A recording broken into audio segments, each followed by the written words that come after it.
রমজান মাসে সাহরির সময় কষ্ট করে এই দোয়াটি 3 বার পড়ুন। কোটি টাকার মালিক হবেন, পাহাড় পরিমাণ ঋণ পরিশোধ হবে, দোয়া কবুল হবে।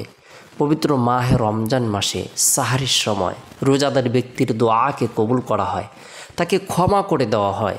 আলা মিন মুস্তাগফিরিন ফাগফির লা, আলা মিন মুস্তারজিকিন ফারজুক, আলা মিন মুবদালান ফাআফিয়াহু, আলা কাযা হাত্তা ইয়াতলি আল ফাজর। সুবহানাল্লাহ।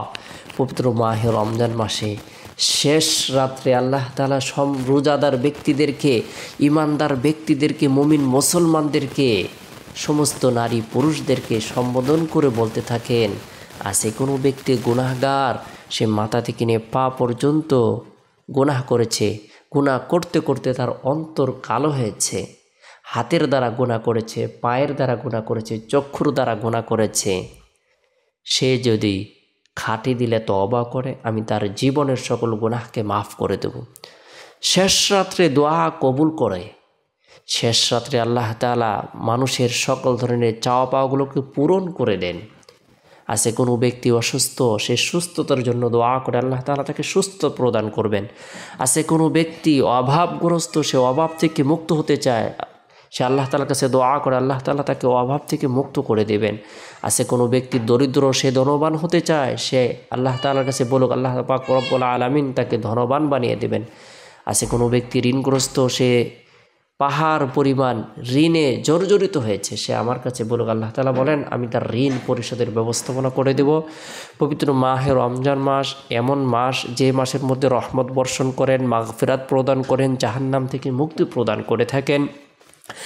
রোজাদারের সম্মানে জান্নাতকে প্রতিদিন সুসজ্জিত করা হয়। রোজাদার ব্যক্তির দোয়া আল্লাহ তাআলা কবুল করেন, ইফতারের সময় দোয়া কবুল করেন, শেষ রাত্রে দোয়া কবুল করেন।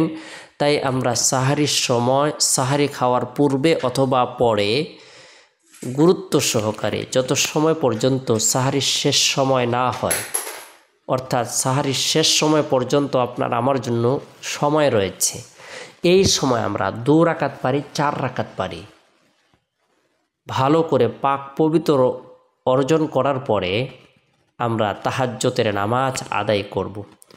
তাহাজ্জুদের নামাজ আদায় করার পরে গুরুত্ব সহকারে গুনাহ মাফের উদ্দেশ্যে 3 বার ইস্তিগফারের আমল করে নেব। আস্তাগফিরুল্লাহ রাব্বি মিন কুল্লি যামবি ওয়া আতুবু ইলাইহি, আস্তাগফিরুল্লাহ রাব্বি মিন কুল্লি যামবি ওয়া আতুবু ইলাইহি। এরপরে নবী সাল্লাল্লাহু আলাইহি সাল্লামের প্রতি মহব্বত রেখে, ভালোবাসা রেখে, আন্তরিকতা রেখে যে কোনো দুরূদ শরীফ 3 বার পাঠ করে নেব। উত্তম দুরূদ হলো দুরূদে ইব্রাহিম, যে দুরূদটি আমরা নামাজের মধ্যে পড়ে থাকি, সেটি হলো উত্তম দুরূদ শরীফ। ছোট্ট দুরূদ হলো সাল্লাল্লাহু আলাইহি ওয়াসাল্লাম। এরপরে ঋণ পরিশোধের উদ্দেশ্যে রাসূলের শিখানো বরকতপূর্ণ এই দোয়াটি পবিত্র মাহে রমজান মাসে সাহরির সময় আমরা 3 বার পাঠ করব, আমল করব। আল্লাহুম্মা কফিনি বিহালালিকা আন হারামিক ওয়া আগনিনি বিফাদলিকা আম্মান সিওয়াক। আল্লাহুল আলামিন আমাদের সকলকে সুস্থ অবস্থায় পবিত্র মাহে রমজানের রোজাগুলো থাকার, রাখার তৌফিক দান করুক, ইবাদত বন্দেগী করার তৌফিক দান করুক। বেশি বেশি করে আল্লাহ তাআলার জিকির, আজকার, তাসবিহ, তাহলিল, দোয়া, দুরূদ, ইস্তিগফারের আমল, কালিমার আমল, জান্নাত প্রার্থনা, জাহান্নাম থেকে মুক্তি, আল্লাহুম্মা ইন্না নাসআলুকাল জান্নাতা ওয়া নাউযু বিকা মিনান নার, এই দোয়াগুলো করার তৌফিক দান করুক।